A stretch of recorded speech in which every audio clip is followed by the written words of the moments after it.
So, what Oliver Stone's going to say right here is very highly important, and I recommend you to listen to it and take this to heart.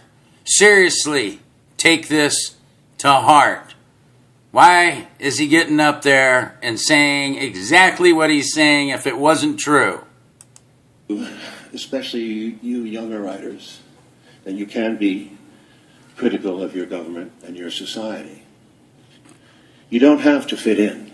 It's fashionable now to take shots at Republicans and Trump and all that, and avoid the Obamas and Clintons. But remember this. In the 13 wars we've started over the last 30 years, 13. $14 trillion we've spent, and the hundreds of thousands of lives that have perished from this earth. Hundreds of thousands? How about millions? Remember that it wasn't one leader, but a system, both Republican and Democrat. Yeah, it's a two-headed snake, man. Both of those parties are connected to one vile fucking body.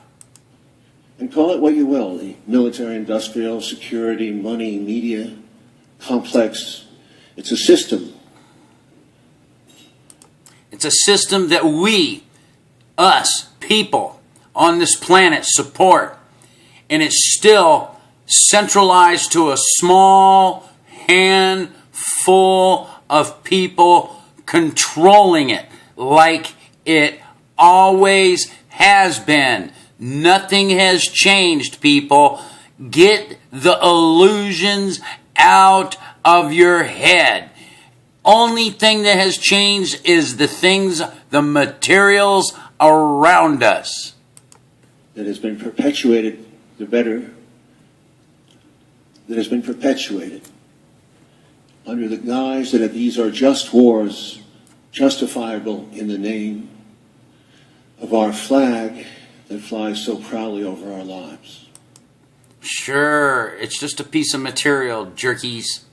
And if you're going to vow to that like it's some god, and you're going to do whatever somebody you don't know personally tells you what to do, and if it's bad and following orders, you're a bad person. Do you understand that? That makes you a bad person by upholding and supporting these criminals.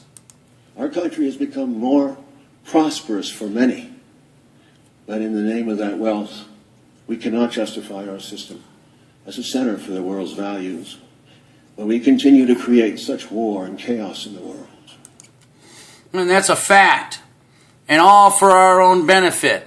I mean, actually, it's not for our benefit because we're not the beneficiaries of these actions. Those small handful of criminals that are controlling, that are in power doing this. And we're the ones supporting it. So who are really the bad guys? Them or the ones that are actually committing the frickin' crimes?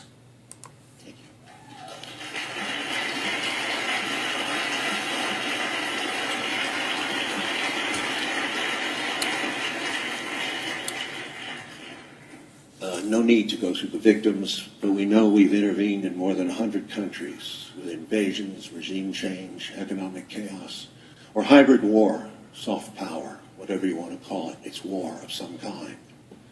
In the end, it has become a system leading to the death of this planet and the extinction of us all.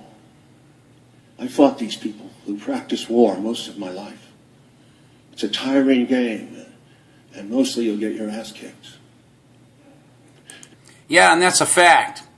Because anytime anybody's going to disrupt this, that full force of that fucking system, that us will come down on them and shut them up for trying to expose this problem. With all the criticism and the insults that you'll receive, and the flattery too, it's important to remember, if you believe in what you're saying and you can stay the course, you can make a difference. I urge you to find a way to remain alone with yourself. Yeah, me too. Because it's easy to get manipulated by this popularity, this trendy thing. The living in the opinions of others and not your own. Listen to your silences, not always in a writer's room. Try to find not what the crowd wants so that you can be successful. Stop. What he's saying is, in a nice way, is stop being a fucking whore for money, you fucking piece of shit. But try instead to find the true inner meaning of your life here on earth. And never give up on your heart in your struggle for peace, decency, and telling the truth. Thank you. See, this guy just told the frickin' truth. Absolute truth. And you know what Oliver Stone was saying is the people in power are criminals without having to say it. If you pay attention to what he was saying, this man was calling them out, calling their bluff, telling us that we're dealing with fucking psychopath, narcissistic criminals that are in power. And only those kind of people seek those positions.